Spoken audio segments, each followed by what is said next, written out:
Have you guys ever wondered what it would be like to not drink coffee anymore? Here's your sign to stop drinking coffee. I know this sounds insane coming from someone who used to drink maybe 2-3 cups a day, maybe more, I'm not kidding, because 2 grande Starbucks coffees are 16 ounces each and 1 cup is 8 ounces. So that's 4 cups. Yes, I'm coming to the realization now that I've stopped drinking coffee. And let me tell you, in 2 weeks, I feel truly wonderful. The reason I stopped is because just my sleep was not great. I was getting shaky, anxious. It was becoming more of like a crutch to get me through the day, and it's not ideal. And I feel like there's so many people out there that feel the same way, but they feel like, well, they just can't survive without coffee. Like they just need it to function, to get through the day, and lives are busy, and I get it. But trust me, stopping drinking coffee has actually improved my sleep so much that I actually have more energy. I'm not drinking coffee and I have more energy than I ever did. As if I feel like the energy I have now is like when I was a kid. That's how comparable it is. And that's true because kids don't drink coffee. They go all day without coffee. Us adults, that's what we rely on. So sleep has improved, naturally more energy. It sounds obvious, but most people still look for coffee for their energy boost first thing in the morning. And so the first 3 days, cut it out. It was rough. I'm not gonna lie. First 3 days are rough because you're going to have withdrawal symptoms, kind of like a drug, because it is a drug.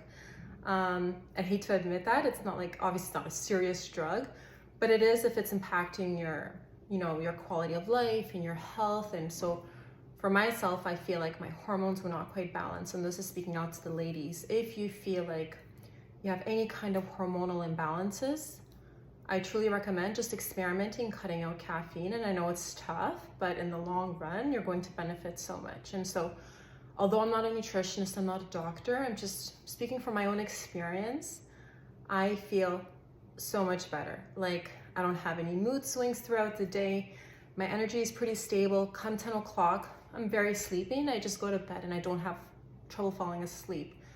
I wake up within my alarm clock. I feel like maybe I won't need an alarm clock soon. So what I'm doing now is just hydrating.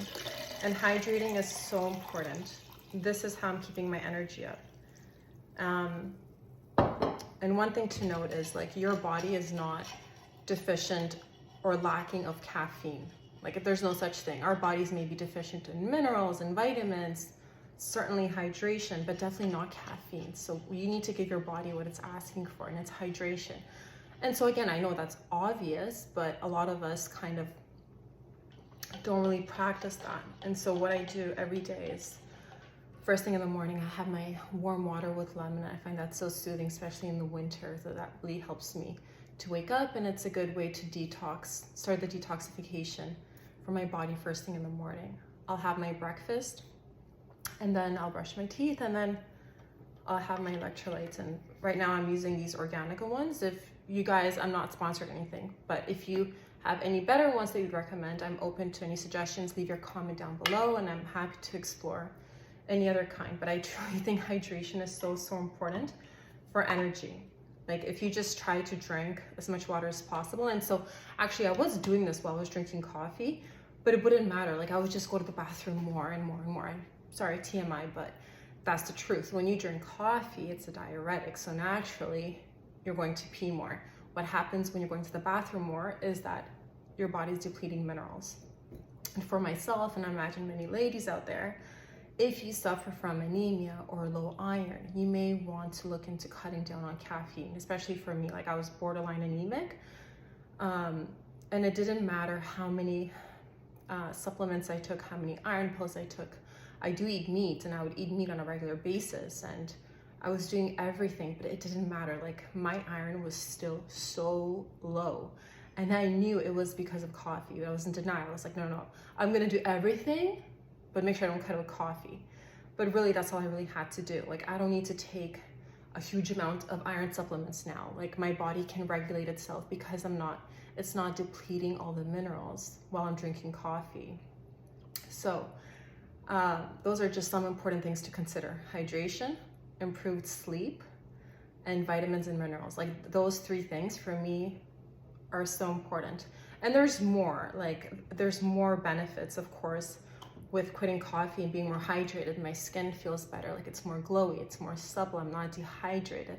Every time I go for a facial, the lady would always say like, oh, your skin's so dehydrated. And I'm thinking, yeah, but I drink so much water. But like, it makes sense. Like I probably had 2 coffees by that time. And then every single day, it just adds up. And so it's taking a toll on your body. Another important thing to note is your adrenal function. So when we drink a lot of coffee, it raises our cortisol levels, and that wreaks havoc on our adrenals. When our adrenals are messed up, that affects our thyroid. And we all know how important the thyroid is in metabolizing everything in your body. So if you could stabilize your hormones, your adrenals, your thyroid, just by one simple thing, cutting out caffeine, like I think that's so incredible. And so to get you through that first little bit of, you know, craving your morning coffee, I do recommend maybe trying decaf coffee. And so I did do that, like, but it's because I guess it's not as addictive as coffee. I don't care for it too much, but if I feel like having something like a coffee, I do recommend this brand. Also not sponsored, but I think it's really high quality coffee. It's Balzac's. And the reason I really enjoy this one is because they use a Swiss water processing to decaffeinate the coffee. And what that means is typically conventional decaf coffee, they use a chemical process to decaffeinate it. This one is Swiss water method, so it just uses water, no chemicals, no harsh chemicals. So this is a wonderful option, and it's 97% caffeine free. So there's like 3% caffeine, but that's truly like insignificant. That's probably as much as you would find in chocolate. And yes, I mean, I do still have chocolate, and I love my chocolate, and I'll drink this sometimes, and it still I feel amazing. So if this little bit of information can help someone, I'd be so happy. Leave your comments down below. Truly means a lot to me if you could subscribe and like this, and I can make more videos for you.